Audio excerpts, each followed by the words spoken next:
Hello student, welcome to daily life chemistry YouTube channel. আজকে আমি তোমাদের মাঝে একটি গুরুত্বপূর্ণ ভিডিও নিয়ে হাজির হয়েছি। তোমরা যারা 2026 সালে মাধ্যমিক দিচ্ছ, তোমাদের জন্য কিন্তু এই ভিডিওটা খুব গুরুত্বপূর্ণ। তো ভৌতবিজ্ঞানের পর্যায় সারণী এবং মৌলদের ধর্মের পর্যায়বৃত্ততা চ্যাপ্টারের কিছু গুরুত্বপূর্ণ কোশ্চেন আজকে তোমাদের সামনে আমি আলোচনা করব। তো এই কোশ্চেনগুলো তোমরা অবশ্যই নোট করে নিবে, কারণ এগুলো কিন্তু খুব খুব ইম্পর্টেন্ট তোমাদের মাধ্যমিক পরীক্ষার জন্য। দেখো 1 নম্বর কোশ্চেনটা কি বলছে, দীর্ঘ পর্যায় সারণীর চতুর্থ পর্যায়ে কতগুলি মৌলিক পদার্থ আছে? কি বলছে আমাদের 8, 32, 16, 18। তাহলে চতুর্থ পর্যায়ে বলেছে, তাহলে আমরা যদি একবার পর্যায় সারণীটার দিকে দেখি, তাহলে আমাদের কি বলছে চতুর্থ পর্যায়, প্রথম, দ্বিতীয়, তৃতীয়, চতুর্থ। তাহলে চতুর্থ পর্যায়ে আমাদের কতটা মৌল আছে? আমরা যদি হিসাব করে দেখি, তাহলে আমরা দেখবো 18টি মৌল রয়েছে। তাহলে আমরা কি অ্যান্সার করবো? 18টি। তাহলে দীর্ঘ পর্যায় সারণী চতুর্থ পর্যায়ে কতগুলি মৌলিক পদার্থ আছে? 18টি। তাহলে আমাদের অ্যান্সার কি যাবে? ডি অ্যান্সার হয়ে যাবে। এবার আধুনিক পর্যায় সারণীতে কয়টি শ্রেণী রয়েছে? আমরা জানি যে আধুনিক বা দীর্ঘ পর্যায় সারণীতে 18টি শ্রেণী, আর যদি পর্যায় বলতে তাহলে কি হবে? 7টি। তাহলে শ্রেণী বলেছে, তাহলে আমাদের অ্যান্সার ডি, 18টি। দীর্ঘ পর্যায় সারণীর কোন শ্রেণীতে হ্যালোজেন মৌলগুলি অবস্থিত? তাহলে কোনগুলোকে হ্যালোজেন বলা হয়? আমরা জানি যে গ্রুপ 17 আমাদের হ্যালোজেন বলা হয়। গ্রুপ 1কে কি বলা হয়? ক্ষার ধাতু। গ্রুপ 16কে কি বলা হয়? চ্যালকোজেন। গ্রুপ 17কে কি বলা হয়? হ্যালোজেন। আর গ্রুপ 2কে বলা হয় ক্ষারীয় মৃত্তিকা ধাতু। তাহলে কোনগুলোকে কি বলা হয় আমরা ভালো করে মাথায় রাখবো। আর গ্রুপ 17তে হ্যালোজেন মৌলগুলো কি কি থাকে? Fluorine, chlorine, bromine, iodine, astatine, এগুলোকে কি বলা হয়? হ্যালোজেন মৌল। ঠিক আছে, মানে একটু ডিটেলসে তোমাদেরকে মাথায় রাখতে হবে, আর সেইগুলো থেকেই কোশ্চেনগুলো দিবে। দীর্ঘ পর্যায় সারণীর কোন শ্রেণীতে নোবেল গ্যাস মৌলগুলি অবস্থিত? দেখো একটু আগে দেখলে কি হ্যালোজেন কোনটাকে বলা হয়, আর এখন কি বলছে নোবেল গ্যাস। তাহলে নোবেল গ্যাস কোনকে বলা হয়? শ্রেণী 18। তাহলে এই অ্যান্সার কি, এর অপশনটা কি দিয়েছিল?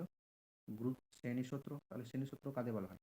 হ্যালোজেন। এই যে দেখলে 16 কাদের বলা হয়? চ্যালকোজেন। শ্রেণী 2 কাদের বলা হয়? ক্ষারীয় মৃত্তিকা ধাতু। আর শ্রেণী 18টা কি হচ্ছে? নোবেল গ্যাস বা নিষ্ক্রিয় মৌল। নিচের কোনটির তড়িৎ ঋণাত্মকতা সর্বাধিক? কি বলেছে? নিচের কোনটি তড়িৎ ঋণাত্মকতা? তাহলে আমরা জানি, আর আমরা তোমাদের একটা ট্রিক শিখিয়েছি, দেখো যে যদি এফ ও এন এরকম করে আমরা মাথায় রাখবো, ফোন ফোন বলে আমরা মাথায় রাখবো, সবচেয়ে তড়িৎ ঋণাত্মক হচ্ছে ফ্লোরিন, তারপরে অক্সিজেন, তারপরে নাইট্রোজেন।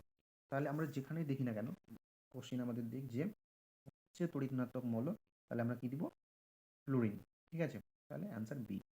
তারপরে দেখো নিচের কোনটির তড়িৎ ধনাত্মকতা সর্বাধিক? আগের কোশ্চেনটা কি বলো? তড়িৎ ঋণাত্মকতা, আর এটাতে কি বলছে? তড়িৎ ধনাত্মকতা। তাহলে আমরা জানি, যদি আমরা পজিশনটা একটু দেখি, যে পজিশনটা কি বলে, যে বাম দিক থেকে ডান দিকে গেলে কি হয়? তড়িৎ ঋণাত্মকতা বৃদ্ধি পায়। যে দেখো ফ্লোরিন, এদিক থেকে এদিকে যত আমরা আসবো, তড়িৎ ঋণাত্মকতা বৃদ্ধি পাবে, আর উপর থেকে নিচে যাব তড়িৎ ঋণাত্মকতা হ্রাস পাবে। তাহলে তড়িৎ ঋণাত্মকতা যদি হ্রাস পায়, তাহলে কি হবে? তড়িৎ ধনাত্মকতা বৃদ্ধি পাবে। তাহলে দেখো যদি আমরা উপর থেকে নিচের দিকে আসি, তাহলে এই যে দেখো সিজিএম, এখানে আমাদের তড়িৎ ধনাত্মকতা বৃদ্ধি। তাহলে আমাদের এখানে অ্যান্সারটা কি হবে? আর এখানে আমাদের গ্রুপ শ্রেণীর মৌলগুলো দিয়েছিল, যে লিথিয়াম, সোডিয়াম, এই যে লিথিয়াম, সোডিয়াম, পটাশিয়াম, সিজিয়াম। তাহলে আমাদের সিজিয়ামটা সবচেয়ে বেশি হবে। আমরা এটা সবসময় মাথায় রাখবো যে সবচেয়ে তড়িৎ ঋণাত্মক মৌল হচ্ছে ফ্লোরিন, আর সবচেয়ে তড়িৎ ধনাত্মক হচ্ছে সিজিয়াম। এই দুটো থেকে যে কোনো সময় কোশ্চেন দিতে পারে। নিচের কোন ধর্মটি মৌলদের পর্যায়গত ধর্ম নয়? ধর্ম নয় বলেছে, ঠিক আছে। আমরা এটা বই আমাদের খুব সুন্দর করে লেখা আছে যে তেজস্ক্রিয়তা হচ্ছে আমাদের পর্যায়গত ধর্ম নয়। দীর্ঘ পর্যায় সারণীতে শ্রেণীর সংখ্যা হলো, দেখো একটু আগে তোমরা কোশ্চেনটা করলে কি, যে আধুনিক পর্যায় সারণীতে কয়টি শ্রেণী আছে? 18টি। আর আধুনিক বা দীর্ঘ যেই ভাষায় লিখুক না কেন, তোমরা কি করবে? 18টি অ্যান্সার করবে, ঠিক আছে। আধুনিক বা দীর্ঘ পর্যায় সারণীতে শ্রেণীর সংখ্যা হলো 18টি, তাহলে সি অ্যান্সার। তারপর দেখো মৌলগুলিকে তড়িৎ ধনাত্মকতার ঊর্ধ্বক্রমে সাজালে কোনটি সঠিক হবে তা নির্বাচন করো। কি বলেছে? তড়িৎ ধনাত্মক। তাড়াতাড়ি করতে গিয়ে কি করবে? তড়িৎ ঋণাত্মক ভেবে অ্যান্সার করে চলে আসবে, সেটা কিন্তু কখনোই করবে না। কি দেওয়া আছে? তড়িৎ ধনাত্মকতা। আর এখানে মৌলগুলো কি দিয়েছে? Carbon, nitrogen, oxygen, chlorine. এখানেও দেখো অক্সিজেন, নাইট্রোজেন, মানে এলোমেলোভাবে দিয়েছে, আর তোমাকে বলেছে তড়িৎ ধনাত্মকতার ক্রমটি তোমাকে লিখতে হবে। তাহলে আমরা যদি কী কী মৌল দিয়েছে? Carbon, nitrogen, oxygen, fluorine. তাহলে আমরা যদি দেখি যে আমাদের কার্বন, নাইট্রোজেন, অক্সিজেন, ফ্লোরিন কোথায় আছে? এই জায়গায়। কার্বন, তারপরে নাইট্রোজেন, তারপরে অক্সিজেন, তারপরে ফ্লোরিন। এটা কি হচ্ছে? পর্যায় সারণীর বাম দিক থেকে ডান দিকে যাচ্ছে। আর আমরা কি জানি? পর্যায় সারণীর বাম দিক থেকে ডান দিকে গেলে তড়িৎ ঋণাত্মকতা বৃদ্ধি পায়, কিন্তু কি হয়? তড়িৎ ঋণাত্মকতা বৃদ্ধি পেলে কি হবে? তড়িৎ ধনাত্মকতা হ্রাস পাবে। তাহলে তড়িৎ ধনাত্মক কার বেশি হবে? কার্বনের বেশি হবে। আর এর তড়িৎ ঋণাত্মকতা বেশি মানে কি? এর তড়িৎ ধনাত্মক হবে কম। তাহলে এর থেকে এ বেশি হবে, এর থেকে বেশি হবে, এর থেকে সবচেয়ে বেশি তড়িৎ ধনাত্মক হবে। তাহলে আমরা দেখো কার্বনের যেখানে বেশি আছে আমরা সেটাকে অ্যান্সার করব। তাহলে আমাদের অপশানে এখানে কার্বন বেশি আছে। কার্বনের পরে নাইট্রোজেন, নাইট্রোজেনের পরে অক্সিজেন, অক্সিজেনের পরে ফ্লুরিন। তাহলে আমাদের সি অ্যান্সার হয়ে যাবে। তারপর দেখো নিচের কোনটি চ্যালকোজেন মৌল? চ্যালকোজেন আমরা কি বললাম একটু আগে যে শ্রেণী 16টা হচ্ছে আমাদের চ্যালকোজেন মৌল। তাহলে শ্রেণী 16তে কারা কারা কোন কোন মৌলগুলো উপস্থিত আছে? অক্সিজেন, সালফার, সেলেনিয়াম, হেলিয়াম, এইগুলো শ্রেণী 16তে থাকে। তাহলে আমরা আমাদের যে কোনো একটা দেওয়া থাকবে অবশ্যই। তাহলে নাইট্রোজেন কি শ্রেণী 15, অক্সিজেন হচ্ছে শ্রেণী 16, তাহলে এটাই হচ্ছে চ্যালকোজেন মৌল। তাহলে বি অ্যান্সার হয়ে যাবে। নেক্সট দেখো কি বলছে আমাদের দীর্ঘ পর্যায় সারণীর শ্রেণী 17 এর অন্তর্গত ক্লোরিন, আয়োডিন, ফ্লুরিন, ব্রোমিনের জারণ ধর্মের ক্রম হলো। অপশন কি দিয়েছে? Fluorine, chlorine, bromine, iodine. দেখো সবটাতে অপশন কি দেওয়া আছে? Fluorine, chlorine, bromine, iodine. তাহলে আমরা যদি পর্যায় সারণীটা একবার দেখি, পর্যায় সারণীতে যদি আমরা দেখি তাহলে এটা কি দিয়েছে? ফ্লুরিন, ক্লোরিন, ব্রোমিন, আয়োডিন মানে গ্রুপ শ্রেণী 17 আমাদের বলে দিয়েছে। তাহলে শ্রেণী 17তে আমাদের কি মৌল থাকে? Fluorine, chlorine, bromine, iodine. পরপর কোনটা কি আছে আমাদের একটু মাথায় রাখতে হবে। তাহলে আমরা কি জানি পর্যায় সারণীতে ওপর থেকে নিচের দিকে গেলে কি হয়? জারণ সংখ্যা হ্রাস পায়। তাহলে ওপর থেকে নিচের দিকে কী হবে? তাহলে জারণ সংখ্যা হ্রাস পায়। তাহলে কার বেশি হবে? ফ্লুরিনের। আর কম কার হবে? আয়োডিনের। তাহলে দেখো যে অপশানটা তোমাদের ফ্লুরিনের বেশি দেওয়া আছে সেই অপশানটা আমাদের হয়ে যাবে। তাহলে দেখো এখানে কি বলেছে? ফ্লুরিনের কম দিয়েছে, আয়োডিনের বেশি দিয়েছে, তাহলে এটা ভুল। বিটা কি বলেছে? ক্লোরিনের বেশি, তাহলে এটাও ভুল। এখানেও ক্লোরিন বলেছে, এটাও ভুল। তাহলে দেখো ফ্লুরিনের বেশি, আয়োডিনের কম, তাহলে ডি অপশানটা হয়ে যাবে। তারপর দেখো কি বলছে? নিচের কোনটি ক্ষার ধাতু? অপশান কি দিয়েছে দেখো? Potassium, calcium, helium, oxygen. তাহলে তোমরা কি জানো যে পর্যায় সারণীতে শ্রেণী 1 নম্বরে যে মৌলগুলো থাকে তাদেরকে আমরা ক্ষার ধাতু বলি। তাহলে 1 নম্বর শ্রেণীতে কারা কারা উপস্থিত আছে? Hydrogen, lithium, sodium, potassium, rubidium, caesium. তাহলে আমাদের অপশন ছিল পটাশিয়াম। তাহলে এই আনসারটা আমাদের ঠিক হবে। তারপরে দেখো প্রথম দীর্ঘ পর্যায়, প্রথম দীর্ঘ পর্যায় কোন পর্যায়টিকে বলা হয়? বলছে দ্বিতীয়, ষষ্ঠ, চতুর্থ, সপ্তম। তাহলে পর্যায় সারণী আমি তোমাদের একটা চার্ট দিয়ে দিচ্ছি, সেই চার্টে তোমরা দেখে নাও, ভালো করে তোমাদের সুন্দর করে লেখা আছে। দেখো প্রথম পর্যায়টাকে আমরা কি বলি? অতি হ্রস্ব পর্যায়। দ্বিতীয় পর্যায়টাকে কি বলি? প্রথম হ্রস্ব পর্যায়। তৃতীয় পর্যায়টাকে কি বলি? দ্বিতীয় হ্রস্ব পর্যায়। চতুর্থ পর্যায়টাকে কি বলি? প্রথম দীর্ঘ পর্যায়। পঞ্চম পর্যায়টাকে কি বলি? দ্বিতীয় দীর্ঘ পর্যায়। ষষ্ঠ পর্যায়টাকে বলি? প্রথম অতি দীর্ঘ পর্যায়। সপ্তম পর্যায়টাকে বলি? তৃতীয় অতি দীর্ঘ পর্যায়। তাহলে আমাদের এখানে কি দিয়েছিল? প্রথম দীর্ঘ পর্যায়। তাহলে দেখো প্রথম দীর্ঘ পর্যায় কোনটাকে বলা হয়? চতুর্থ পর্যায়টাকে। তাহলে এই চারটা তোমাদের একটু মাথায় রাখতে হবে। তাহলে এখান থেকে যে কোনো কোশ্চেন আসলে তোমরা ইজিলি অ্যান্সারটা করতে পারবে। তাহলে হয়ে গেল। তারপর দেখো নিচের কোনটি ইউরেনিয়ামোত্তর মৌল? নিচের কোনটি ইউরেনিয়ামোত্তর মৌল? তোমরা তো এটা ভালো করেই জানো যে এই যে আমাদের অ্যাক্টিনাইডসের যে এই নেপচুনিয়াম থেকে লরেন্সিয়াম পর্যন্ত এই 11টি মৌল, এই মৌলগুলোকে কৃত্রিম উপায়ে তৈরি করা হয়েছে, তাই এদেরকে ইউরেনিয়ামোত্তর মৌল বলা হয়। তাহলে এই যে দেখো নেপচুনিয়াম, প্লুটোনিয়াম থেকে লরেন্সিয়াম, তাহলে কি দিয়েছে অপশন? দেখো এই দেখো নেপচুনিয়াম। তাহলে নেপচুনিয়াম, তাহলে এটার অ্যান্সার আমাদের কি এ হয়ে যাবে। তোমরা ভালো করে নেপচুনিয়াম আর প্লুটোনিয়াম এই দুটো নামটাকে ভালো করে মনে রাখবে, কারণ তোমাদের কোশ্চেন আসলে কিন্তু এই দুটো অপশনের মধ্যেই দেওয়া থাকে যে কোনো একটা। তারপরে দেখো দীর্ঘ পর্যায় সারণীর কোন শ্রেণীকে নিট্রোজেন মৌল বলা হয়? অপশন কি দিয়েছে? শ্রেণী 1। তাহলে শ্রেণী 1 কি বলা হয় তোমরা জানো? ক্ষার ধাতু। শ্রেণী 15 এটা হচ্ছে তোমাদের নিট্রোজেন মৌল, যেগুলোতে কে থাকে? নাইট্রোজেন, ফসফরাস, আর্সেনিক, অ্যান্টিমনি, বিস্ময়। তাহলে অপশন বি হবে। তারপরে অপশন কি দিয়েছিল? শ্রেণী 16। তাহলে 16তে কারা থাকে? অক্সিজেন, সালফার, সেলেনিয়াম, যেটা কি বলে? চ্যালকোজেন মৌল। আর শ্রেণী 18 দিয়েছিল, তাহলে শ্রেণী 18টা কাদের বলা হয়? Nobel gas. কারা কারা থাকে? হিলিয়াম, নিয়ন, আর্গন, ক্রিপ্টন, এরা। তাহলে তোমাদের অপশন বি হয়ে যাবে। তারপরে দেখো আমাদের কি বলেছে? বাম স্তম্ভের সঙ্গে ডান স্তম্ভের সামঞ্জস্য বিধান করো। তোমাদের পরীক্ষাতে এরকম বামপক্ষ ডানপক্ষ দেওয়া থাকবে, দুটো কোশ্চেন আসবে, মানে চারটা দেওয়া থাকবে, চারটার মধ্যে পর্যটন থেকে দুটো আসবে। তাহলে এইগুলোর মধ্যে বেশি দেয়। তাহলে দেখে নাও সর্বনিম্ন তড়িৎ ঋণাত্মক মূল্য।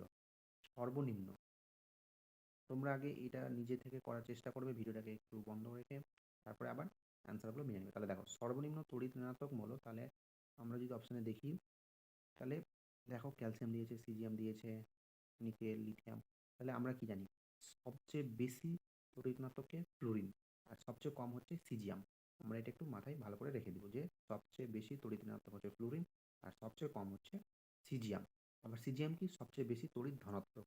তাহলে আমাদের এখানে সর্বনিম্ন বলেছে তড়িৎ ঋণাত্মক, তাহলে আমাদের সিজিয়াম। তাহলে এই দেখো 2 নম্বর অ্যান্সারটা। দেখুন নোবেল গ্যাস। তাহলে আমরা জানি যে পর্যায় সারণীতে শেষের গ্রুপ যে আছে 18 নম্বর শ্রেণীটা, সেগুলোতে যারা থাকে তারা হচ্ছে নোবেল গ্যাস। তাহলে আমরা দেখে নেব হিলিয়াম, নিয়ন, আর্গন, ক্রিপ্টন, জেননের মধ্যে যে কোনো একটা মৌল থাকলে আমরা তাকে অপশনে মেরে দেবো। তাহলে দেখো এই যে জেনন দেওয়া আছে, তাহলে বি এর সাথে 5। তারপর দেখো একটি ইউরেনিয়াম উত্তম হলো। দেখো আগের কোশ্চেনে তোমাদের বললাম যে নেপচুনিয়াম, প্লুটোনিয়াম নাম দুটোকে ভালো করে মনে রাখবে, তাহলে দেখবে ইউরেনিয়াম উত্তম হলো দিয়ে কোশ্চেন আসলে ইজিলি পেরে যাবে। তাহলে দেখো তোমাদের এখানে এই যে প্লুটোনিয়াম, তাহলে সি এরটা 7। তারপর দেখো একটি ক্ষারীয় মৃত্তিকা ধাতু, তাহলে পর্যায় সারণী, তোমরা পর্যায় সারণীটা দেখো যে পর্যায় সারণীতে তোমাদের যে 2 নম্বর শ্রেণী মৌলগুলো রয়েছে বেরিলিয়াম, ম্যাগনেসিয়াম, ক্যালসিয়াম, স্ট্রনসিয়াম, ব্যারিয়াম, এই মৌলগুলো হচ্ছে ক্ষারীয় মৃত্তিকা ধাতু। তাহলে যে কোনো একটা থাকলে আমরা মেরে দেবো। তাহলে দেখো ক্ষারীয় মৃত্তিকা ধাতু, তাহলে 1 নম্বরে আছে ক্যালসিয়াম, মেরে দেবো। তারপরে দেখো সর্বাধিক সর্বাধিক তড়িৎ ঋণাত্মক মৌল, এই যে দেখো সর্বাধিক, ওটা দিয়েছিল সর্বনিম্ন ঋণাত্মক, এটা হচ্ছে সর্বাধিক। তাহলে সর্বাধিককে ফ্লুরিন, তাহলে দেখো অপশনে আমাদের ফ্লুরিন দেওয়া আছে, তাহলে ফ্লুরিন। তবে দেখো একটি ক্ষার ধাতু, আচ্ছা এই কোশ্চেনটা একটু তোমাদের ডাউট হবে, তাই জন্য আমি আগে এটা করে নিচ্ছি। একটি সন্ধিগত মৌল, তাহলে সন্ধিগত মৌল আমরা জানি যে পর্যায় সারণীতে 3 নম্বর শ্রেণী থেকে 12 নম্বর শ্রেণীর মধ্যে যে মৌলগুলো থাকে তাদেরকে আমরা সন্ধিগত মৌল বলি। তাহলে এর মধ্যে দেখো নিকেল দেওয়া আছে, তাহলে নিকেল হচ্ছে আমাদের সন্ধিগত মৌল। এই যে দেখো নিকেলটা আমাদের 10 নম্বর শ্রেণীর মৌল, তাহলে আমাদের এটা 3 নম্বরে হয়ে যাবে। তারপর দেখো আমি যে তোমাদের বললাম যে এই দুটো কোশ্চেনের মধ্যে একটু তোমাদের সমস্যা হবে, যেটা কি হচ্ছে দেখো এটা কোশ্চেনটা বলছে একটি ক্ষার ধাতু, আর এই কোশ্চেনটা কি বলছে পর্যায় সারণীর দ্বিতীয় পর্যায়ে অবস্থিত ক্ষার ধাতু। এটা বলেই দিচ্ছে যে পর্যায় সারণীতে দ্বিতীয় পর্যায়ে অবস্থিত। তাহলে আমরা যদি পর্যায় সারণীটা দেখি, তাহলে পর্যায় সারণীতে এটা আমাদের দ্বিতীয় পর্যায়, তাহলে দ্বিতীয় পর্যায়ে কে আছে দেখো, আর ক্ষার ধাতু বলেছে, তাহলে 1 নম্বরটা ক্ষার ধাতু, আর দ্বিতীয় পর্যায়ে তাহলে লিথিয়াম। তাহলে এই কোশ্চেনটার অ্যান্সার আমরা লিথিয়াম করে দেবো। তাহলে লিথিয়াম দেখো এই যে আমাদের লিথিয়াম, এটা লিথিয়াম।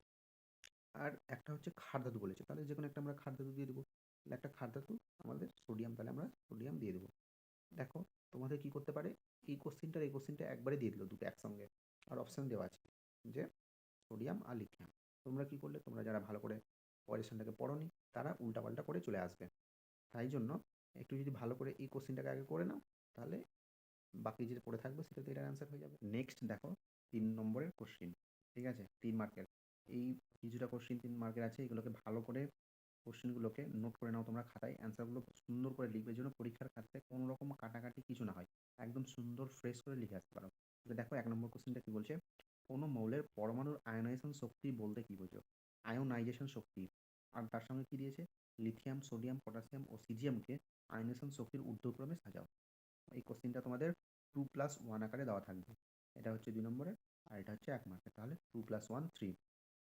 তাহলে দেখো আমি তোমাদের সংজ্ঞাটা দিচ্ছি, তোমরা একটু খাতায় নোট করে নাও, আর আমি বুঝিয়ে দিচ্ছি প্লাস। দেখো তোমরা বুঝো যে আয়নাইজেশন শক্তি, যে ভূমি স্তরে বা সর্বনিম্ন শক্তি স্তরে স্থিত কোনো মৌলের একটি বিচ্ছিন্ন গ্যাসীয় পৌষম পরমাণু থেকে তার সর্ববহিঃস্থ কক্ষের সবচেয়ে দুর্বলভাবে আবদ্ধ ইলেকট্রনকে অপসারিত করে এক একক চার্জযুক্ত ধনাত্মক আয়নে পরিণত করতে যে ন্যূনতম শক্তির প্রয়োজন হয় তাকে মৌলটির আয়নন শক্তি বা আয়নেশন শক্তি বলে।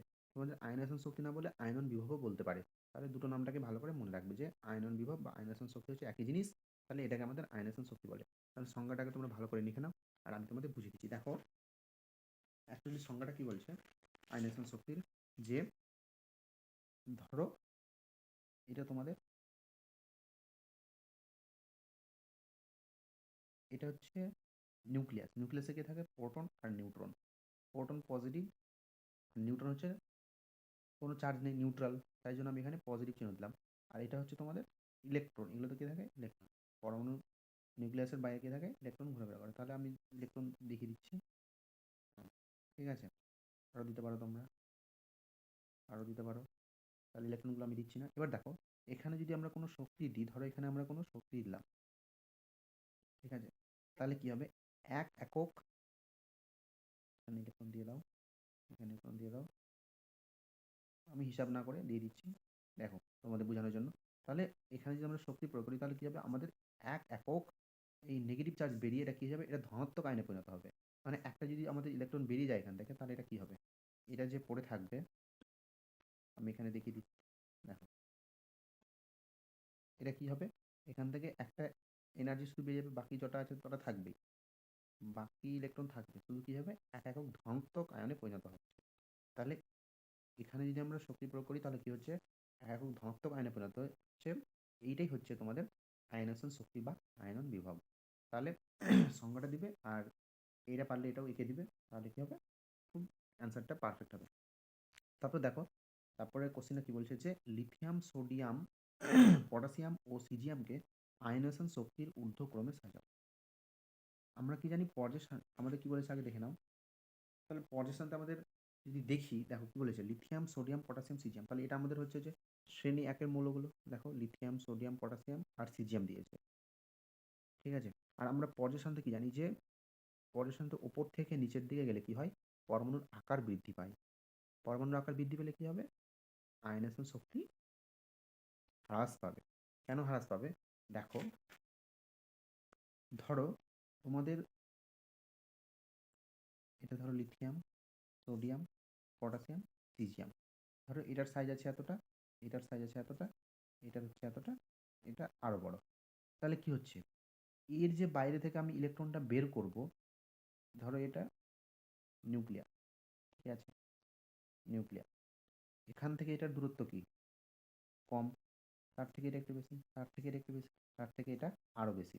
তাহলে আমাকে এনার্জিটা বের করতে কোথায় কম শক্তির প্রয়োজন হবে, এখানে। কারণ এটা ডিস্টেন্সটা অনেক দূরে, এটা অনেক দূরে আছে। আর সবচেয়ে বেশি শক্তি কোথায় হবে, এখানে। এখানে আমাদের সবচেয়ে বেশি শক্তি দিতে হবে, তাহলে ইলেকট্রনটাকে আমরা বের করতে পারবো।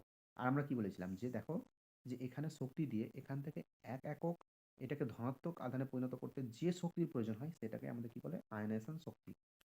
তাহলে আমাদের এটা সাইজটা ছোট হওয়ার জন্য, এই ইলেকট্রনটা নিউক্লিয়াসের কাছে থাকার জন্য এর থেকে এই ইলেকট্রনটাকে বের করতে আমাদের বেশি শক্তির প্রয়োজন হবে।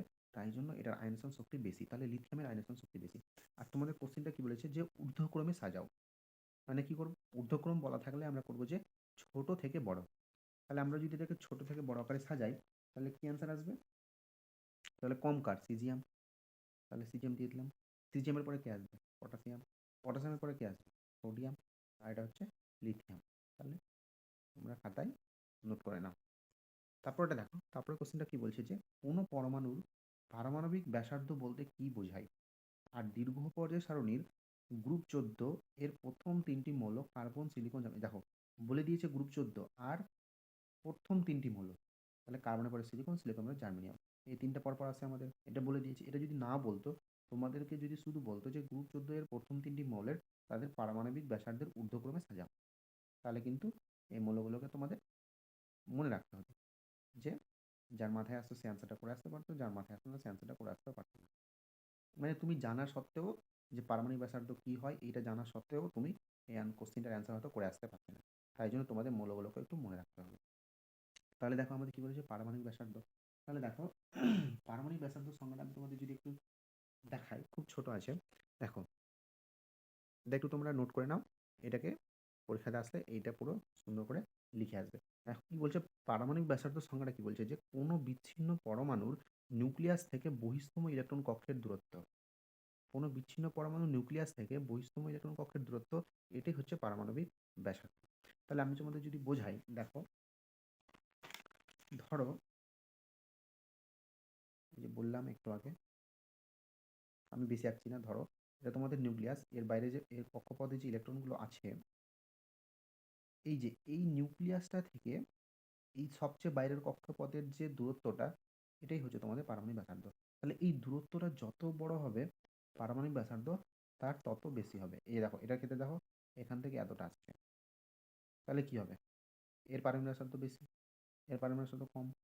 মানে এই নিউক্লিয়াস থেকে সবচেয়ে বাইরের কক্ষপথের ইলেকট্রনের যে দূরত্বটা, সেটাই হচ্ছে পারমাণবিক ব্যাসার্ধ। তার সঙ্গে যে কোশ্চিনটা বলেছে যে প্রথম তিনটি মৌল কার্বন, সিলিকন, জার্মেনিয়ামকে তাদের পারমাণবিক ব্যাসার্ধের ঊর্ধ্বক্রমে, ঊর্ধ্বক্রম বলেছি কি করবো, মানে কম থেকে বেশির দিকে। তাহলে দেখো কি বলেছে আমাদের, কার্বন, সিলিকন, জার্মেনিয়াম। তোমাদেরকে যদি আমি একবার পজিশনটা দেখাই, তাহলে কি আছে আমাদের এখানে, দেখো এই যে কার্বন, সিলিকন, জার্মেনিয়াম, এটা কোন 14 নম্বর গ্রুপের। আর তোমাদের কোশ্চেনে কি বলেছে, গ্রুপ 14। তাহলে দেখো ওপর থেকে নিচের দিকে গেলে কি হয়, সাইজ বাড়ে, মানে পরমাণুর আকারটা বৃদ্ধি পায়। আকার বৃদ্ধি পেলে কি হবে, দেখো এই যে বললাম একটু আগে যে এর আকারটা যত বাড়বে এর পারমাণবিক ব্যাসার্ধ তত বাড়বে, কারণ এই নিউক্লিয়াস থেকে সবচেয়ে বাইরের কক্ষপথে ইলেকট্রনটা কি হচ্ছে, দূরত্বটা বেড়ে যাচ্ছে। আর দূরত্ব বেড়ে গেলে কি হবে, পারমাণবিক ব্যাসার্ধ বৃদ্ধি পাবে। তাহলে আমি যদি তোমাদের এখানে কি বলেছে, ঊর্ধ্বক্রমে বলেছে, তাহলে আমি তোমাদের দেখো, তাহলে ঊর্ধ্বক্রম বলেছে কি কম থেকে বেশি, তাহলে কি হবে, কম আমাদের কে, কার্বন, তাহলে কার্বনের থেকে বেশি কে, সিলিকনের থেকে বেশি কে, জার্মেনিয়াম। তাই এটা হয়ে যাবে তোমাদের অ্যান্সার।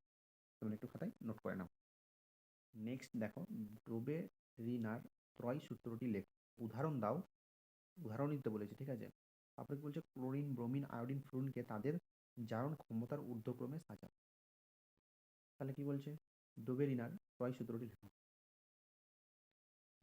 তোমরা আগে এটা নোট করে নাও, তারপর আমি সূত্রটা বুঝিয়ে দিচ্ছি। দেখো কি বলছে, রাসায়নিক ধর্মের সাদৃশ্য আছে এমন 3টি করে মৌলকে পারমাণবিক ভরের ক্রম অনুযায়ী, কিসের, পারমাণবিক ভরের, তাহলে 3টি করে মৌলকে পারমাণবিক ভরের ক্রম অনুযায়ী সাজিয়ে একটি শ্রেণী গঠন করলে মাঝের মৌলটির পারমাণবিক ভর অন্য দুটির পারমাণবিক ভরের গড় মানের প্রায় সমান হয়।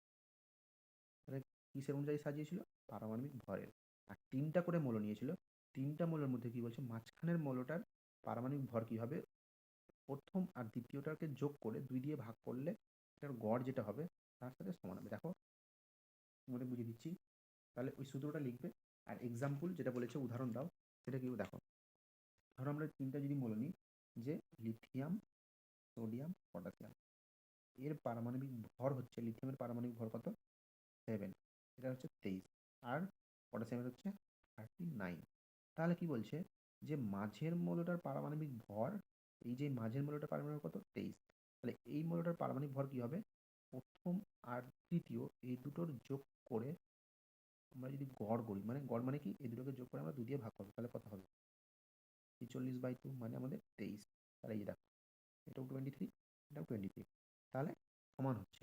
তাহলে কি হচ্ছে, যে মাঝের মৌলটির পারমাণবিক ভর প্রথম এবং তৃতীয় মৌলটির পারমাণবিক মানে ভরের গড় মানের প্রায় সমান হয়, তাহলে এটা সমান হচ্ছে। কিন্তু কি কি হয়েছিল, এগুলো বেশ কয়েকটা মৌলের ক্ষেত্রেই প্রযোজ্য হয়েছিল। তাহলে আমাদের এখানে কি বলেছে, সূত্রটা লিখতে বলেছে আর উদাহরণ দাও। তাহলে আমরা সূত্রটা দিব আর এই উদাহরণটা আমরা দিয়ে দিব, যে লিথিয়াম, সোডিয়াম, পটাশিয়ামের পারমাণবিক ভরটা লিখে দিব। সুন্দর করে এখানে লিখবো যে পারমাণবিক ভর 7, এটার হচ্ছে যে 23, এটা হচ্ছে যে 39, এরকম করে দিব না যে শুধু এরকম লিখছো না, আমি এটা তোমাদের দেখাচ্ছি, তোমরা পরীক্ষার ক্ষেত্রে ভালো করে লিখবে, ঠিক আছে।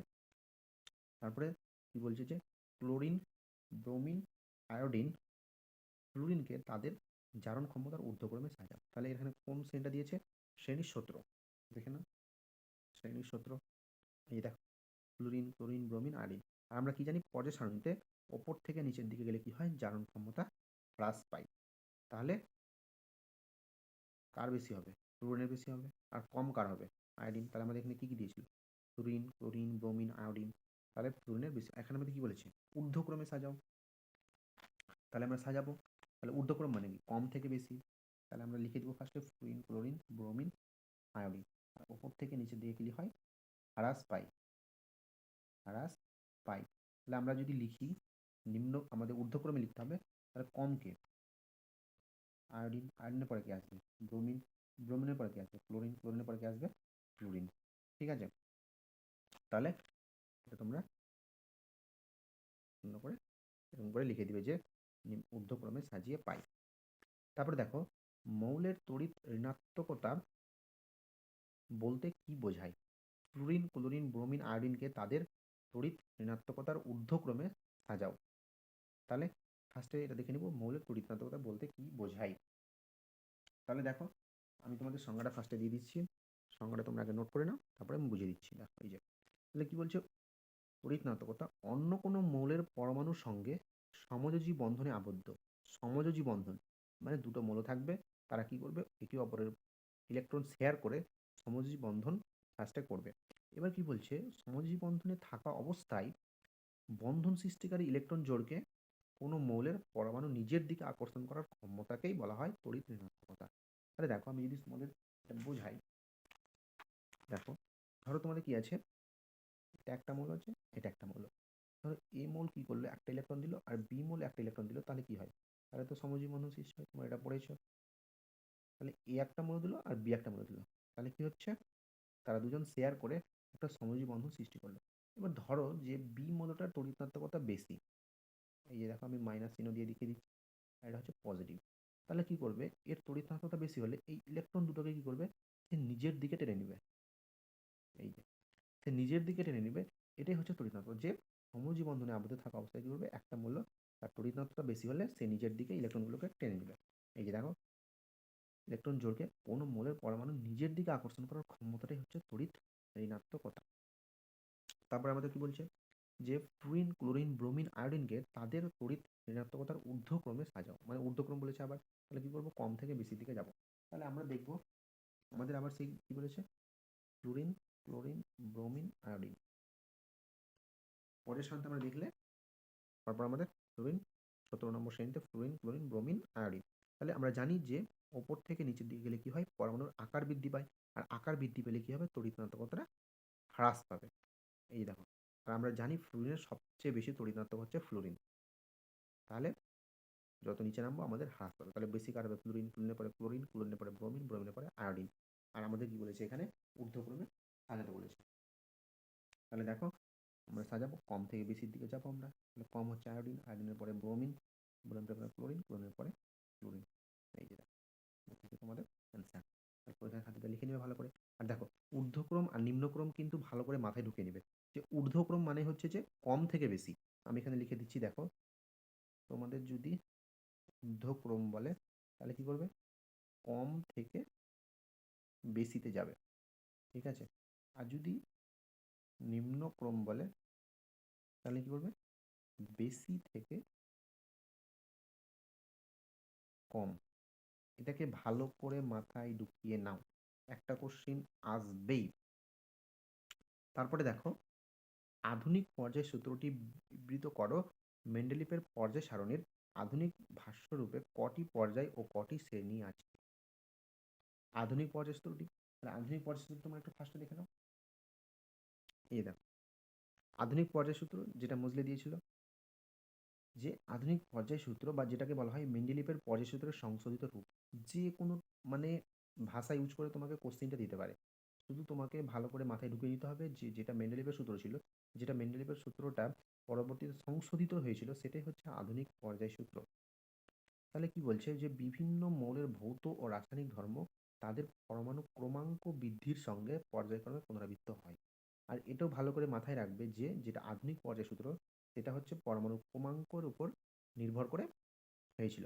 আর যেটা ছিল মেন্ডেলিভের পর্যায় সূত্র, সেটা হচ্ছে পারমাণবিক ভর, পারমাণবিক ভর বা পারমাণবিক গুরুত্ব। আর এটা হচ্ছে পারমাণবিক ক্রমাঙ্ক বা পারমাণবিক সংখ্যা। এই দুটো ডিফারেন্সটা ভালো করে মাথায় রাখবে, যে মেন্ডেলিভেরটা আর যেটা হচ্ছে আধুনিক পর্যায় সূত্র, সেটা কাদের উপর নির্ভর করে সাজানো হয়েছিল পর্যায় সারণীটা। তাহলে বিভিন্ন মৌলের ভৌত ও রাসায়নিক ধর্ম তাদের পরমাণু ক্রমাঙ্ক বৃদ্ধির সঙ্গে পর্যায়ক্রমে পুনরাবৃত্ত হয়, ঠিক আছে। তারপরে কি বলেছিল আমাদের, যে মেন্ডেলিভের পর্যায় সারণীর আধুনিক ভাষ্যরূপে কটি পর্যায় ও কটি শ্রেণী আছে। আমরা জানি যে দেখো, এটি হচ্ছে আধুনিক দীর্ঘ পর্যায় সারণী। এই যে দেখো, আধুনিক দীর্ঘ পর্যায় সারণী কটা পর্যায় আছে, 7টি পর্যায়। শ্রেণী কটা, শ্রেণী বা গ্রুপ, যেটা হচ্ছে 18টি। তাহলে আমরা সুন্দর করে লিখে দিব যে আমাদের, এই দেখো, যে সুন্দর করে খাতায় লিখবো যে আধুনিক পর্যায় সারণীতে পর্যায় হচ্ছে 7টি, আর শ্রেণী হচ্ছে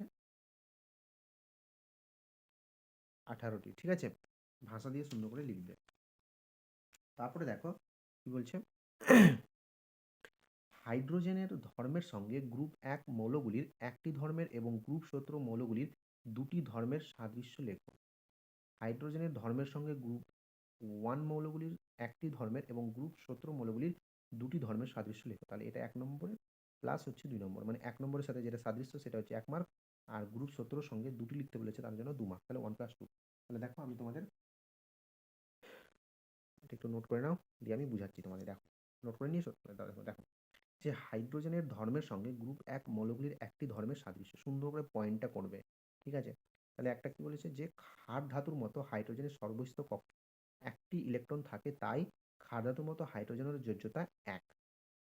তোমরা দেখবে ক্ষার ধাতুগুলো যখন, এই যে দেখো, হাইড্রোজেন, এই যে হাইড্রোজেন, লিথিয়াম, সোডিয়াম, পটাশিয়াম, এই যে মৌলগুলো আছে এই মৌলগুলোকে যদি আমরা ভেঙে লিখি তাহলে কি হবে সবসময় শেষ কক্ষপথে কি আসবে একটা করে ইলেকট্রন আসবে ঠিক আছে তাই জন্য এদের যোজ্যতা কি হবে এক হবে আর হাইড্রোজেনেরও একটি ইলেকট্রন থাকে তাই জন্য এর যোজ্যতা হচ্ছে এক আর গ্রুপ 17 কেন রাখা হয়েছিল হাইড্রোজেন ধর্মের সঙ্গে গ্রুপ 17 মৌলের দুটি ধর্মের সাদৃশ্য তাহলে কি বলছে গ্রুপ 17 মৌলগুলির মতো হাইড্রোজেনেরও যোজ্যতা এক আর দ্বিতীয় পয়েন্টটা হচ্ছে যে গ্রুপ 17 মৌলগুলি যেমন ধাতুর সঙ্গে যুক্ত হয়ে ধাতব হ্যালাইড যৌগ গঠন করে তেমনি হাইড্রোজেনেরও ধাতুর সঙ্গে যুক্ত হয়ে ধাতব হাইড্রাইড যৌগ গঠন করে তাহলে ধাতব হ্যালাইড গুলো হচ্ছে NaCl KF এল হচ্ছে হ্যালাইড মানে হচ্ছে যে হ্যালোজেন মৌলগুলো তাহলে যদি আমাদের NaCl যুক্ত হয় তাহলে NaCl হবে আর ফ্লুরিনের সাথে যুক্ত হলে KF ও ধাতব হাইড্রাইড যেটা হচ্ছে NaHH তাহলে সুন্দর করে এটা লিখে নেবে তাহলে 3 মার্ক নেক্সট দেখো কি বলছে দীর্ঘ পর্যায় সারণীর গ্রুপ 16 এর অন্তর্গত প্রথম তিনটি মৌলকে তড়িৎ ঋণাত্মকতার ঊর্ধ্বক্রমে পরমাণু ব্যাসার্ধের নিম্নক্রম আয়নাইজেশন শক্তির ঊর্ধ্বক্রম অনুযায়ী সাজাও এই যে বলে দিয়েছি দেখো শুধু কি বলেছে গ্রুপ 16 এর অন্তর্গত প্রথম তিনটি মৌল এখানে কিন্তু মৌলগুলো কে কে তোমাকে বলেনি তাই জন্য কি করতে হবে প্রথম তিনটি মৌল আমাদের গ্রুপ 16 কে কে এটা আমাদের জানতে হবেই তাহলে আমরা পজিশনটা খুললে গ্রুপ 16 তে প্রথম তিনটি মৌলকে অক্সিজেন সালফার সেলেনিয়াম তোমরা জানো তো যে কোনগুলোকে গ্রুপ আর কোনগুলোকে পর্যায় বলা হয় এইগুলো উপরে থেকে নিচের দিকে যেগুলো নামবে সেগুলো হচ্ছে গ্রুপ আর এই বরাবর যেটা যাবে সেটা হচ্ছে পর্যায় মানে বাঁ দিক থেকে ডান দিকে তাহলে অক্সিজেন সালফার সেলেনিয়াম তাহলে আমাদের দেখো কি বলেছে তড়িৎ ঋণাত্মকতার ঊর্ধ্বক্রম আমরা কি জানি আমরা যখন পর্যায় সারণীতে উপর থেকে নিচের দিকে যাব আমাদের আকারটা বৃদ্ধি পাবে তাই জন্য তড়িৎ ঋণাত্মকতা হ্রাস পাবে তাহলে আমাদের বেশি কার হবে অক্সিজেনের আর আমি তোমাদের একটা ট্রিক মাথায় রাখতে বলেছি যে যেটা হচ্ছে যে দেখো FON এই ফোন কথাটি মাথায় রাখবে সবচেয়ে বেশি তড়িৎ ঋণাত্মক ফ্লোরিনের পরে অক্সিজেন অক্সিজেনের পরে নাইট্রোজেন এটা একটু ট্রিক ভাবে মনে রাখবে তাহলেই হবে তাহলে দেখো তাহলে আমাদের কি বললাম যে উপর থেকে নিচের দিকে গেলে কি হয় আকার বৃদ্ধি পায় তাই তড়িৎ ঋণাত্মকতা হ্রাস পায় তাহলে অক্সিজেনের বেশি অক্সিজেনের পরে সালফার সালফারের পরে সেলেনিয়ামের সবচেয়ে কম তাহলে দেখো আমরা যদি তাহলে আমাদের কি বলেছে ঊর্ধ্বক্রমে বলেছে ঊর্ধ্বক্রম মানে কি কম থেকে বেশির দিকে যাব তাহলে এই যে দেখো লিখে আছে ঊর্ধ্বক্রম মানে কম থেকে বেশি তাহলে আমরা কি করব আমাদের অক্সিজেন সালফার সেলেনিয়াম তাহলে উপর থেকে নিচের দিকে যদি হ্রাস পাই তাহলে আমাদের কম থেকে বেশি যেতে হবে তাহলে ফার্স্ট লিখব সেলেনিয়াম সেলেনিয়াম থেকে সালফার সালফার থেকে অক্সিজেন ঠিক আছে তারপর এটা কি বলছে পরমাণু ব্যাসার্ধের নিম্নক্রম পরমাণু ব্যাসার্ধের নিম্নক্রম তাহলে আমরা জানি যে ওপর থেকে নিচের দিকে গেলে কি হয় পরমাণুর আকার বৃদ্ধি পায় আর পরমাণুর আকার বৃদ্ধি পেলেই তার পারমাণবিক ব্যাসার্ধটাও বৃদ্ধি পাবে এই যে তোমার দেখো বুঝেছিলাম যে দেখো যে এই নিউক্লিয়াস থেকে ইলেকট্রনের যে দূরত্বটা এটা যতটা বৃদ্ধি পাবে তার পারমাণবিক ব্যাসার্ধ বৃদ্ধি পাবে তাহলে এটার ক্ষেত্রে কি হচ্ছে এই অক্সিজেনের ক্ষেত্রে যদি সাইজটা এত বড় হয় এই সালফারের ক্ষেত্রে সাইজটা এত বড় সেলেনিয়ামের ক্ষেত্রে সাইজটা এত বড় এই মিডিল পয়েন্ট থেকে এর দূরত্বটা মিডিল পয়েন্ট থেকে এর দূরত্ব এই মিডিল পয়েন্ট থেকে এর দূরত্ব তাহলে কি হচ্ছে দূরত্বটা বাড়ছে আর ওপর থেকে নিচের দিকে গেলে কি হয় আকার বৃদ্ধি পায় আকার বৃদ্ধি পাওয়ার জন্য পারমাণবিক ব্যাসার্ধ বৃদ্ধি পায় আর এখানে আমাদের কি বলেছে নিম্নক্রম তার মানে কি যাবো নিম্নক্রম মানে হচ্ছে বেশি থেকে কম তাহলে কি বেশি থেকে কম তাহলে সেলেনিয়াম এবার আমাদের চিহ্নটা এই দিকে হয়ে যাবে এটা বেশি সেলেনিয়াম তারপরে কি সালফার সালফারের পরে অক্সিজেন ঠিক আছে তারপর দেখো বলছে আয়নাইজেশন শক্তির ঊর্ধ্বক্রম অনুযায়ী সাজাও আয়োনাইজেশন শক্তির ঊর্ধ্বক্রম অনুযায়ী সাজাও তাহলে দেখো আমরা কি জানি যে পর্যায় আমরা উপর থেকে নিচের দিকে নামলে আমাদের কি হয় পরমাণুর আকারটা বৃদ্ধি পায় তাহলে পরমাণুর আকার যদি বৃদ্ধি পায় তাহলে আকার যেহেতু বেড়ে যাচ্ছে তাহলে এইখান থেকে আমাদের ইলেকট্রনটা বের করা খুব সহজ হবে এটা যেহেতু সাইজ ছোট তাহলে এইখান থেকে ইলেকট্রনটা বের করতে আমাদের বেশি শক্তির প্রয়োজন হবে আর বেশি শক্তির প্রয়োজন হলে আমাদের আয়নেশন শক্তিও বেড়ে যাবে তাহলে এর আয়নেশন শক্তি বেশি এর তুলনায় আর এর আয়নেশন শক্তি এর তুলনায় বেশি আর এর আয়নেশন শক্তি এর তুলনায় বেশি মানে উপর থেকে নিচে দিকে গেলে আমাদের কমে যাবে আমাদের কি বলেছে ঊর্ধ্বক্রম মানে কম থেকে বেশি তাহলে কম কার সেলেনিয়াম সেলেনিয়াম থেকে কার বেশি সালফার সালফার থেকে হচ্ছে অক্সিজেন তাহলে ভালো করে এগুলো ঊর্ধ্বক্রম নিম্নক্রম অনুযায়ী সাজাতে হবে তাহলে এটা হচ্ছে 2 এটা হচ্ছে 3 ভালো করে তোমরা নোট করে নাও খাতায় তারপরে দেখো আমাদের কি বলছে হাইড্রোজেনের ধর্মের সঙ্গে গ্রুপ 1 মৌলগুলির একটি ধর্মের ও গ্রুপ 17 মৌলগুলির দুটি ধর্মের বৈসাদৃশ্য উল্লেখ করো। এটা কি বলেছে আমাদের? বৈসাদৃশ্য। একদম 3 মার্কের কোশ্চেন। তাহলে দেখো আমি তোমাদের দিয়ে দিচ্ছি, ফার্স্টে নোটটা করে নাও, তারপরে আমি বুঝিয়ে দিচ্ছি। দেখো কি বলছে, হাইড্রোজেন ধর্মের সঙ্গে গ্রুপ 1 মৌলগুলির একটি ধর্মের বৈসাদৃশ্য হলো। তাহলে দেখো গ্রুপ 1 মৌল কি বলছে, এটা বলছে যে সাধারণ উষ্ণতায় কঠিন মৌল, আর হাইড্রোজেনকে হচ্ছে সাধারণ উষ্ণতায় গ্যাসীয় মৌল। তাহলে এটাই আমাদের হচ্ছে বৈসাদৃশ্য, যার মিল নেই, যে এরা সাধারণ উষ্ণতায় কঠিন মৌল হচ্ছে আর এই হাইড্রোজেনকে হচ্ছে সাধারণ উষ্ণতায় গ্যাসীয় মৌল। তাহলে একটা দিয়ে দেবো আমরা। আর হাইড্রোজেন ধর্মের সঙ্গে গ্রুপ 17 মৌলগুলির দুটি ধর্মের বৈসাদৃশ্য, দুটি দুটি দিব। তাহলে গ্রুপ 17 কি বলছে? গ্রুপ 17 তড়িৎ ঋণাত্মক মৌল, আর হাইড্রোজেন কি বলছে? তড়িৎ ধনাত্মক মৌল। তাই আমরা জানি যে পর্যায় সারণীতে বাঁ দিক থেকে ডান দিকে গেলে আমাদের কি হয়? তড়িৎ ঋণাত্মকতা বৃদ্ধি পায়। তাহলে এর তড়িৎ ঋণাত্মকতা নিশ্চয়ই বেশি আর এর কম, তাই জন্য আমাদের কি বলছে, গ্রুপ 17 হচ্ছে যে তড়িৎ ঋণাত্মক মৌল, হাইড্রোজেন হচ্ছে তড়িৎ ধনাত্মক মৌল। 2 নম্বরটা কি বলছে? সর্ব মানে সর্ববহিস্থ, এটা সরি এটা একটু ভুল আছে, যে সর্ববহিস্থ কক্ষে 7টি করে ইলেকট্রন থাকে। গ্রুপ 17 মৌলগুলোতে কি থাকে? সবচেয়ে বাইরের কক্ষপথে 7টি ইলেকট্রন থাকে। আর হাইড্রোজেনে কি হয়? একমাত্র কক্ষে 1টি করে ইলেকট্রন থাকে। মানে এর ক্ষেত্রে সবচেয়ে বাইরের কক্ষে 7টি ইলেকট্রন থাকে আর এর ক্ষেত্রে 1টি। তাহলে এইগুলোই হচ্ছে অমিল। তাহলে সুন্দর করে পয়েন্ট করে এরকম করে লিখে আসবে। তাহলে 3 এ 3। নেক্সট দেখো, পর্যায় সারণী রচনায় মেন্ডেলিভের অবদান লেখো। পর্যায় সারণী রচনায় মেন্ডেলিভের অবদানটা কি ছিল? দেখো সুন্দর করে আগে তোমরা পয়েন্টটা করে নাও, লিখে নাও, তারপরে আমি বুঝিয়ে দিচ্ছি। দেখো কি বলছে, পর্যায় সারণী রচনায় মেন্ডেলিভের অবদান অপরিসীম। তিনি প্রথম পর্যায় সূত্র আবিষ্কার করে সেই পর্যায় সূত্রের মাধ্যমে পর্যায় সারণী রচনা করেছিলেন। পর্যায় সারণী রচনায় মেন্ডেলিভের অবদানগুলি হলো, এখানে এত বড় না লিখে একটা পয়েন্ট শুধু লিখে দিলে যে পর্যায় সারণী রচনায় মেন্ডেলিভের অবদানগুলি হলো। 1 নম্বর হচ্ছে তিনি প্রথম পর্যায় সারণীতে সব মৌলকে তাদের পারমাণবিক ভর অনুযায়ী সাজিয়েছিলেন। এই যে দেখো, পারমাণবিক ভর বা পারমাণবিক গুরুত্ব। তাহলে মেন্ডেলিভ কি করেছিল? তার সূত্র থেকে পর্যায় সারণীতে কি করেছিল? সব মৌলকে পারমাণবিক ভর অনুযায়ী সাজিয়েছিল। যেটা পারমাণবিক ভর অনুযায়ী সাজিয়ে পরবর্তীতে কয়েকটা মৌলকে কি হয়েছিল? ভুল প্রমাণিত হওয়ার পরেই সেই মেজলে আবার নতুন করে সূত্র পর্যায় সারণীর জন্য সূত্র দিয়েছিল। সেটা কিসের উপর নির্ভর করে? পারমাণবিক ক্রমাঙ্কের উপর নির্ভর করে। তারপরে আমাদের কি বলছে 2 নম্বর, তিনি পর্যায় সারণীতে কয়েকটি শূন্যস্থান রেখেছিলেন যেগুলোতে তখনও আবিষ্কৃত হয়নি এমন মৌল রাখার জন্য। তিনি কিন্তু জানতেন যে আরো কিছু মৌল আসবে, তাই জন্য কি করেছিলেন? সে আগেই শূন্যস্থান রেখে দিয়েছিল। তারপরে কি বলছে, তিনি পর্যায় সারণীতে কয়েকটি মৌলকে তাদের পারমাণবিক ভরের ক্রম অনুযায়ী না রেখে তাদের রাসায়নিক বৈশিষ্ট্য অনুযায়ী রেখেছিলেন। তাদের কি করলো? পারমাণবিক ভর অনুযায়ী না সাজিয়ে তাদের রাসায়নিক বৈশিষ্ট্য সেম থাকার জন্য তাদেরকে পরপর রেখে দিল। সেটা পরবর্তীতে ভুল প্রমাণিত হয়েছে, যেটা মেজলে করেছিল। তারপরে 4 নম্বর পয়েন্টে কি বলছে, মেন্ডেলিভের পর্যায় সারণীর সাহায্যে কোনো মৌলের সন্দেহজনক পারমাণবিক গুরুত্ব ও সংশোধন করা সম্ভব হয়েছে। মানে তার আগে যে এসেছিল যে কিছু কিছু মৌলের কিছু বোঝা যাচ্ছিল না যে পারমাণবিক গুরুত্ব কত হবে কি হবে, যেটা সন্দেহ থাকার জন্য কি হয়েছে, মেন্ডেলিভের পর্যায় সারণীর সাহায্যে সেটাকে সংশোধন করা সম্ভব হয়েছিল।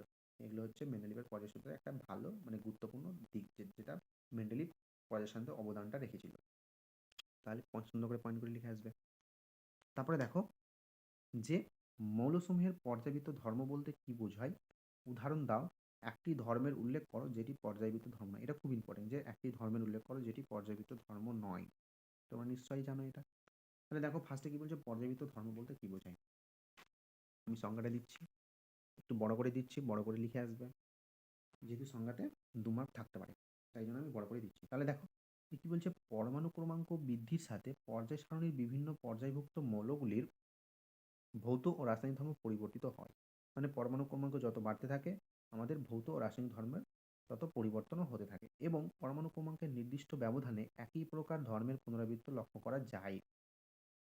আবার কি বলছে যে, মানে কি বলছে আমাদের, যে পর্যায় বরাবর আমাদের ভৌত ও রাসায়নিক ধর্মের মধ্যে পুনরাবৃত্তি লক্ষ্য করা যায়। আবার একই শ্রেণীর অন্তর্গত মৌলগুলির ভৌত ও রাসায়নিক ধর্ম সাদৃশ্যপূর্ণ হলেও পরমাণু ক্রমাঙ্ক বৃদ্ধির সঙ্গে মৌলগুলির সাদৃশ্য ধর্মের সামান্য হলেও তারতম্য ঘটে। মানে দেখো বলছে যে একই শ্রেণী অন্তর্গত যে মৌলগুলো আছে তাদের ভৌত রাসায়নিক ধর্ম একই হলেও তাদেরকে পরমাণু ক্রমাঙ্ক বৃদ্ধির সঙ্গে কিছুটা তো মানে তোমার মানে তাদের মধ্যে ফারাক দেখা যায়, যার জন্য সেই শ্রেণীতে না রেখে পরবর্তী শ্রেণীতে রাখা হয়েছে।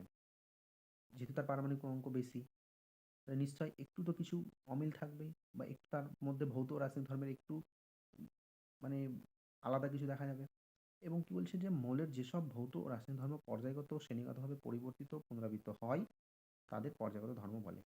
মানে যে পর্যায়গত আর শ্রেণীগত যে ভৌত ও রাসায়নিক ধর্মগুলো দেখা যায়, সেটা হচ্ছে তার পর্যায়গত ধর্ম। ওই যে দেখলে না, যেটা হচ্ছে পারমাণবিক ব্যাসার্ধ যে পর্যায়ভাবে বৃদ্ধি পাচ্ছে, তো শ্রেণীভাবে হ্রাস পাচ্ছে, মানে ডান দিক থেকে বাঁ দিক থেকে ডান দিকে হ্রাস বৃদ্ধি, এই জিনিসগুলোই হচ্ছে যে পর্যায়গত ধর্ম।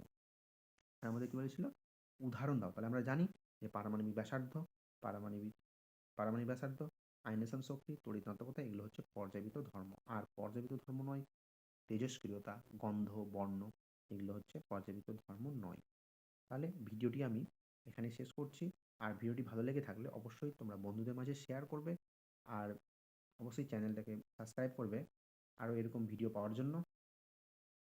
আর একটু সাউন্ডের প্রবলেম হতে পারে, তো সরি, আমার একটু স্পিকারটা খারাপ আছে মোবাইলের, তাই জন্য একটু সাউন্ডটা কম হচ্ছে ভিডিওর। তো যাই হোক, তোমরা পাশে থেকো, আর এরকম ভিডিও পেতে চ্যানেলটিকে সাবস্ক্রাইব করিও। Thank you.